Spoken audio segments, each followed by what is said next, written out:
एक पत्थर ऊपर की ओर फेंका गया है 20 मीटर प्रति सेकंड से। जब ये पत्थर ग्राउंड के साथ टकराएगा, नीचे जाके टकराएगा, जब ये पत्थर ग्राउंड के साथ टकराएगा तो वर्क डन क्या होगा?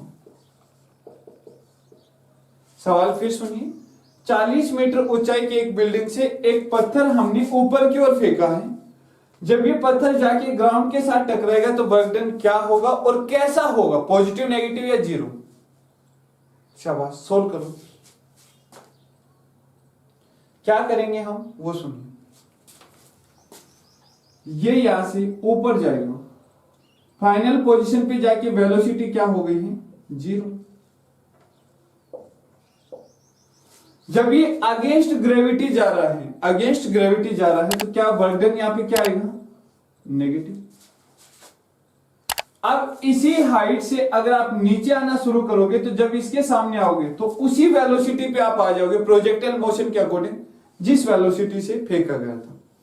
यानी कि इसी पोजीशन के ऊपर आप देखोगे इसकी वेलोसिटी फिलहाल अब कितनी है? 20 मीटर पर सेकेंड। फिलहाल कितनी है अपने पास? 20 मीटर पर सेकेंड। ठीक है यहां तक। अब यहां से हम देख रहे हैं कि यहां तक जब पहुंचा है तो जितना ये नेगेटिव वर्क डन था उतना ही क्या हुआ अपने पास? Positive work done. Work done क्या है? स्केलर, जोड़ दो सीधा। तो यहां तक जब ये पहुंचा पूरा रास्ता तय करके तो वर्क डन कितना किया है इसने? जीरो। वास्तव में ये रास्ता एक ही लाइन पे था लेकिन दिखाने के लिए मैं इसके पैरेलल लिख रहा हूं। यहां वर्क डन कितना हो गया? जहां से फेंका था वही वापिस आ गया तो वर्क डन जीरो। लेकिन अब ये जाएगा नीचे की तरफ। नीचे की तरफ जब जाता है तो एक्सेलरेशन की वैल्यू, जब वेलोसिटी ऊपर क्या कर रही थी? कम। भाई ऊपर के केस में क्या था कि v minus you divided by T, ये होता है एक्सेलरेशन, चाहे वो किसी भी वजह से हो। फाइनल वेलोसिटी जीरो, तो जीरो में से कोई वैल्यू माइनस करोगे तो एक्सेलरेशन क्या आएगा? नेगेटिव। जब आप अपवर्ड मोशन में होते हो ऊपर की तरफ तो g की वैल्यू क्या है? नेगेटिव। अब नीचे की तरफ जब आप जा रहे हो, नीचे की तरफ जा रहे हो तो g की वैल्यू क्या हो जाएगी? पॉजिटिव। तो यहां पे आप देखोगे एक्सेलरेशन यानी कि g की वैल्यू क्या है? पॉजिटिव। इधर जब गए थे तो g की वैल्यू क्या थी? नेगेटिव।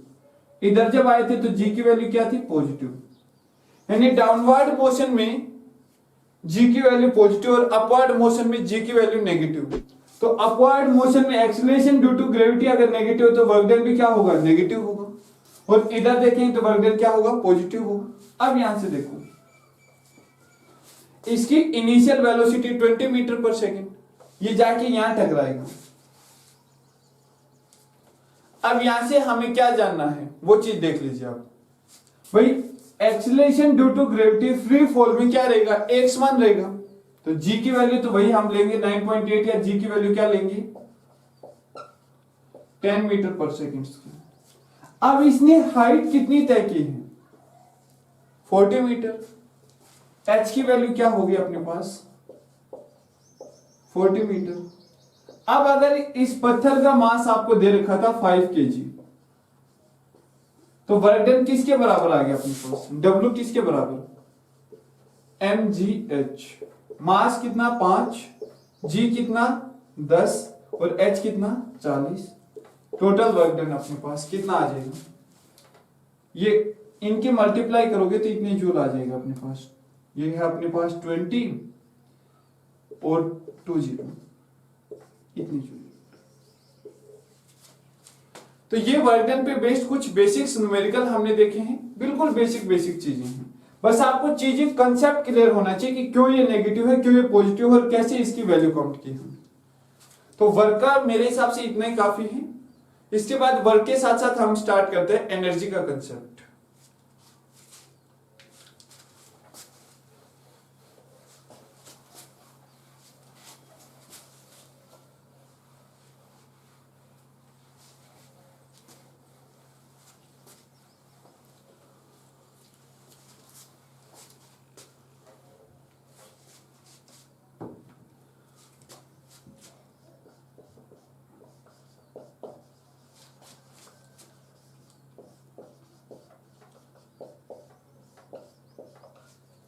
एनर्जी क्या होता है? एनर्जी होता है टेंडेंसी टू डू वर्क।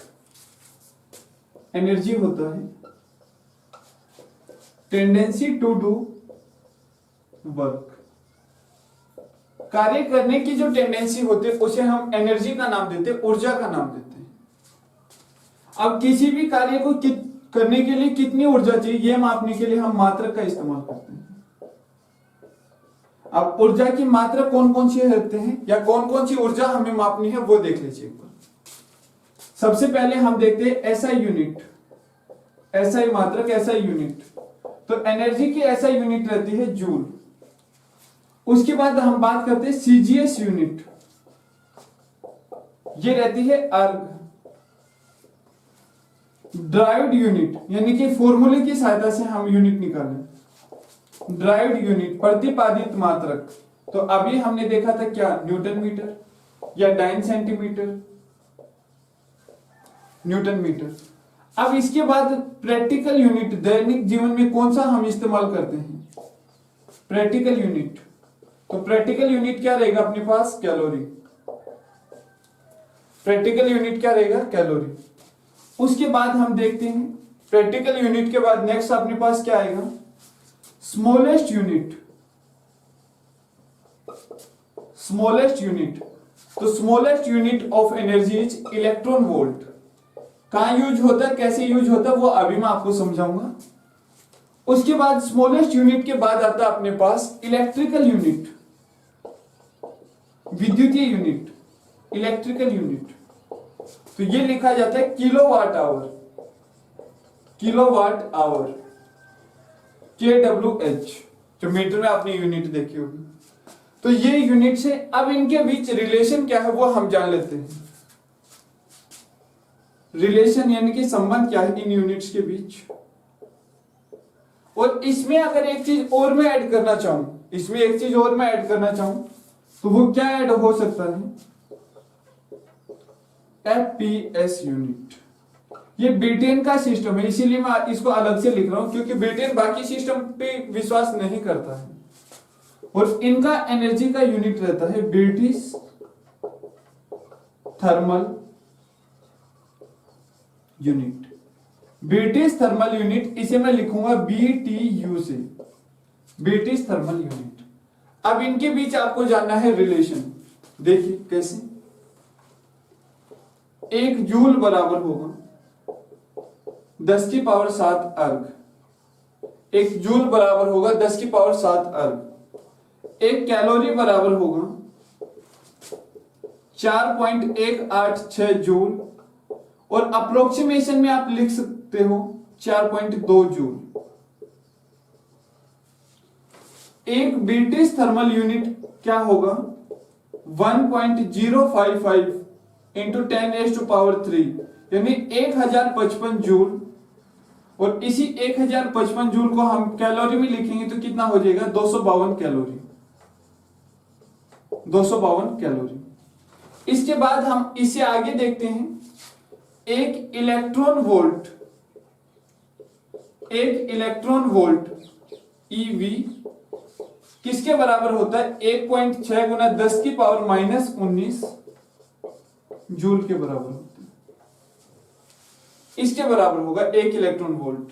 और इसके अलावा बचा अपने पास इलेक्ट्रिकल यूनिट 1 किलोवाट आवर, 3.6 गुना 10 की पावर 6 जूल। तो ये इन यूनिट्स के बीच आपस में हमने रिलेशन देखा है, आपस में क्या क्या रिलेशन है इनके बीच। अब इन्हीं से रिलेटेड हम क्वेश्चंस देख लेते हैं, कैसे हमारे एग्जाम में हमें क्वेश्चन मिल सकते हैं।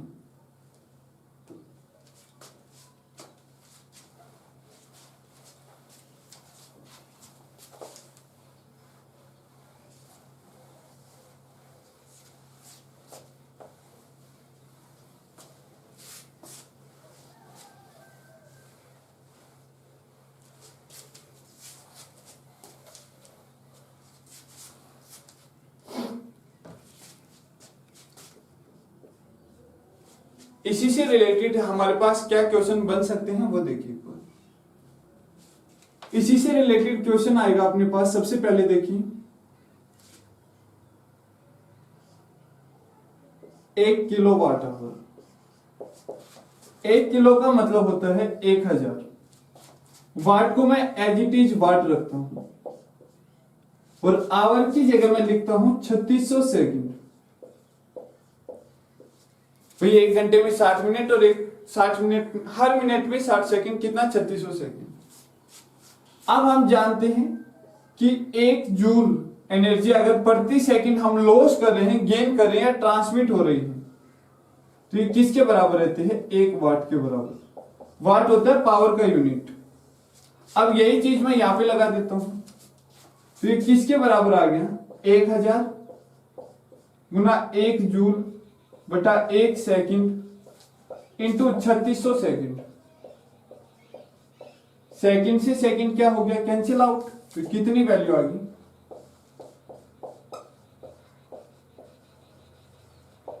और ये 1 किलोवाट आवर, ये किसके बराबर है? एक इलेक्ट्रिकल यूनिट के बराबर है।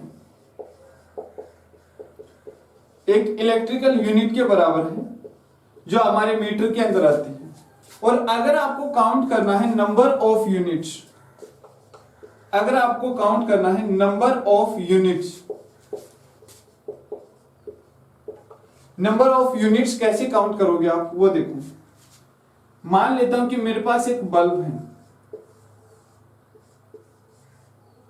ये बल्ब रेटेड है 100 वाट का, इस पे 100 वाट लिखा हुआ है। बल्ब रेटेड है 100 वाट का। अगर इसे मैं 20 डेज तक यूज करता हूं और every day 10 hours a day use करता हूं, 10 आवर्स ए डे यूज करता हूं, तो बताइए कि कितना यूनिट मैंने एनर्जी कंज्यूम की है, कितने यूनिट मैंने एनर्जी कंज्यूम की है। तो नंबर ऑफ यूनिट कैसे निकालोगे इसमें? नंबर ऑफ यूनिट कितने वाट? 100 वाट। कितने दिन? तो 20 डेज। पर डे कितने आवर? 10 घंटे टोटल। अब तो ये हो गया वाट और आवर दोनों की मल्टीप्लाई। किलोवाट में कन्वर्ट करने के लिए आंसर क्या आ गया? 20 यूनिट। अब अगर यूनिट का रेट दे रखा, जैसे 5 पैसे पर यूनिट या 10 पैसे या 5 रुपए दे रखा, तो इसे मल्टीप्लाई कर दीजिए, आपका आंसर आ जाएगा कितना आपने पैसा खर्च किया है। तो ये तो था नंबर ऑफ यूनिट्स निकालने के लिए। नेक्स्ट हम देखते हैं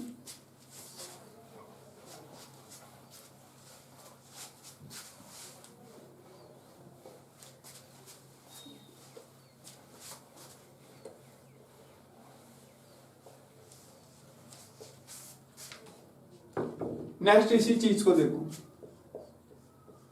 नंबर ऑफ यूनिट्स निकालने से आगे हम इसका कैसे यूज कर रहे हैं वो चीज जान लेते हैं। अब है अपने पास इलेक्ट्रॉन वोल्ट का कंसेप्ट।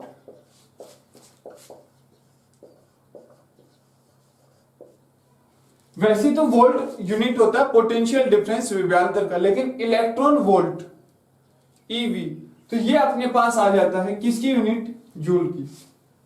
अब यहां से देखो सर कैसे मान ले हम ये बात, तो पोटेंशियल किसके बराबर रहता है? Work per unit charge. Work per unit charge, तो ये चार्ज किसको शो कर रहा है? यहाँ पे चार्ज ऑन इलेक्ट्रॉन को। और ये क्या है अपने पास? इधर से अगर इसको देखो मल्टीप्लाई करोगे तो W किसके बराबर आ गया? QV के बराबर आ गया। तो कई बार इस पे बेस्ड भी क्वेश्चंस पूछ लेते हैं। ये क्या है अपने पास? पोटेंशियल डिफरेंस यानी वोल्टेज, पोटेंशियल डिफरेंस अपने पास V। ये W क्या है? Work done to move a charge from infinite to a particular position. और ये क्या है? चार्ज यानी कि आवेश। ये चार्ज है, आवेश है, और ये पोटेंशियल डिफरेंस विभवांतर है अपने पास। तो ये वाला रिलेशन भी आपके माइंड में होना चाहिए। इसे दूसरे तरीके से कैसे लिख सकता है एग्जामिनर? चार्ज ऑन इलेक्ट्रॉन से E, और ये आपसे कहेगा कि इतने इलेक्ट्रॉन ट्रांसफर हो रहे हैं। जैसे मान लेता हूं मैं कि ये कोई वायर है, इस वायर के साथ मैंने बैटरी कनेक्ट की है, जो इस वायर में कितना पोटेंशियल डिफरेंस क्रिएट कर रहे हैं, मान लेता हूं कि 20 वोल्ट। तो अब आपसे पूछा गया है कि यार इलेक्ट्रॉन मूव करते हैं इसके कारण, या इसके कारण इलेक्ट्रॉन मूव करते हैं यानी कि चार्ज मूव करेगा, तो वर्क डन क्या होगा? तो वर्क डन क्या करेंगे हम?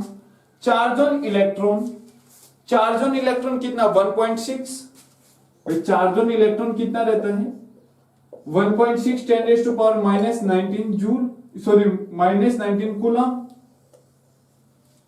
ठीक है, वोल्टेज का मान हमें दे रखा 20 वोल्ट, तो हम टोटल वर्क निकाल सकते हैं यहाँ से।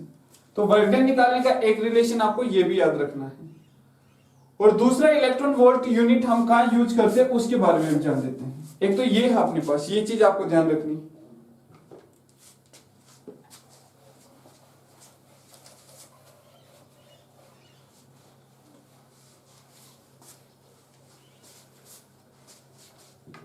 दूसरा इलेक्ट्रॉन वोल्ट देखिए,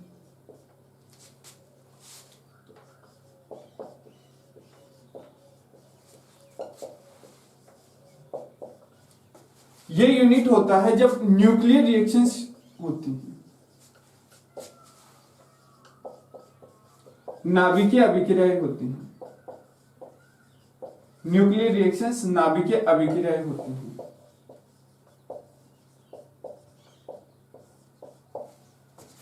इस वाली कंडीशन में तो न्यूक्लियर रिएक्शंस की जब मैं बात करता हूं तो यहां पे कौन सा प्रिंसिपल फॉलो किया जाता है, स्पेशल थ्योरी ऑफ रिलेटिविटी, सापेक्षता का जो सिद्धांत है, स्पेशल थ्योरी ऑफ रिलेटिविटी। किसका सिद्धांत, सापेक्षता का सिद्धांत, रिलेटिविटी सापेक्षता। और सापेक्षता का ये सिद्धांत दिया किसने है, आइंस्टीन ने दिया है। आइंस्टीन इक्वेशन के बारे में हम सब अच्छे से जानते हैं कि एनर्जी चेंज इन एनर्जी होता है, एनर्जी नहीं होता, ये चेंज इन मास c का स्क्वायर, ये इसका करेक्ट रिलेशन। ये एनर्जी प्रोड्यूस्ड मास में चेंज, और ये c speed of light constant रहता है। वैक्यूम के अंदर स्पीड ऑफ लाइट या स्पीड ऑफ सिग्नल की भी अगर बात करें तो यही लेके चलना आपको वैक्यूम के अंदर। अब इसके बाद हम देख रहे हैं अपने पास क्या रिलेशन निकल के आ रहा है कि मास किस में कन्वर्ट हो जाता है, एनर्जी में, एनर्जी किस में कन्वर्ट हो जाता है, मास में। तो देखो कैसे, एक एटॉमिक मास यूनिट बराबर होता है कितना, 1/12 भाग कार्बन 612। पहले यह कार्बन की जगह ऑक्सीजन 816 का यूज होता था, लेकिन अब क्या हो गया है 612 का यूज। आगे चल के इसको हम देखें तो क्या आएगा अपने पास, एटॉमिक मास यूनिट के बारे में देखेंगे तो अपने पास निकल के आ रहा है कि ये मास लगभग 1.66 10⁻⁻27 kg इतना रहता है एटॉमिक मास यूनिट। और इतने मास से कितनी एनर्जी डेवलप हो सकती है, 931 मेगा इलेक्ट्रॉन वोल्ट। और हम जानते हैं कि 1 m का मतलब रहता है 10⁶, इतने इलेक्ट्रॉन वोल्ट। यानी इसे जब जूल में कन्वर्ट करोगे तो क्या हो जाएगा 931.5 10⁻6 इंटू 1.6 10⁻⁻19 इतनी जूल, इतनी एनर्जी डेवलप होती है जब एक एटॉमिक मास यूनिट टूटता है। तो अगर ये किलोग्राम में आपको काउंट करना है तो आप काउंट करके इसकी वैल्यू को इजीली कैलकुलेट कर सकते हैं। तो ये था अपने पास यूनिट्स ऑफ एनर्जी सी। अब इससे आगे हम क्या देखते हैं वो सुनिए।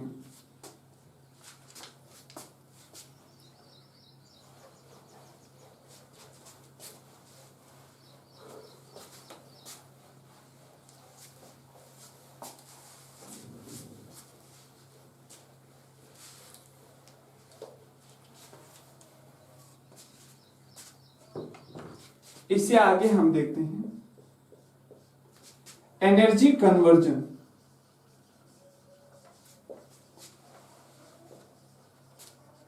एनर्जी कन्वर्जन, ऊर्जा रूपांतरण।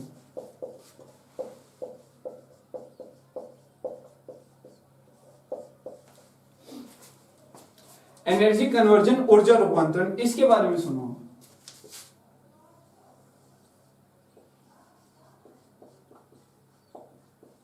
इलेक्ट्रिकल एनर्जी, विद्युतीय ऊर्जा, मैकेनिकल एनर्जी, मैकेनिकल एनर्जी, यांत्रिक ऊर्जा। कोई भी लिविंग, कोई भी नॉन लिविंग अगर मूव कर रहा है, कोई भी सजीव निर्जीव में कोई भी मोमेंट, तो वो किसके कारण रहता है? यांत्रिक ऊर्जा के कारण। जैसे पंखा चल रहा है, मैकेनिकल एनर्जी कारण। हम बोल पा रहे हैं, जो मोमेंट हो रहा है हमारा, वो मैकेनिकल एनर्जी के कारण। अब मैकेनिकल एनर्जी को इलेक्ट्रिकल एनर्जी में कन्वर्ट करना है, ये काम किसका रहता है? छोटे लेवल पे डायनामो, और बड़े लेवल पे यही डायनामो किस में बदल जाता है? जनरेटर के अंदर। और इलेक्ट्रिक एनर्जी से हमें कोई भी काम करवाना है, जैसे पंखा चलवाना है हमें, तो किस एनर्जी में कन्वर्ट करना पड़ेगा? Mechanical energy. या जो वाटर पंप होता है उसके अंदर भी आप देखोगे, या जैसे कूलर की मोटर है उसके अंदर आप देखोगे, तो उन सब केस में क्या रहेगा अपने पास? इलेक्ट्रिक एनर्जी मैकेनिकल एनर्जी में बदलेगी, तो यहाँ क्या आएगा अपने पास? Electric motor. Electric motor electric energy को मैकेनिकल एनर्जी में बदलती है। आगे जाके आपको जो मैकेनिकल एनर्जी के बारे में पढ़ना है, एक तरफ आएगा अपने पास पोटेंशियल एनर्जी, एक तरफ है पोटेंशियल एनर्जी, और एक तरफ है अपने पास क्या? Kinetic energy. हिंदी में इसे गतिज ऊर्जा का नाम देते हैं, और ये स्थिज ऊर्जा, स्थिज ऊर्जा।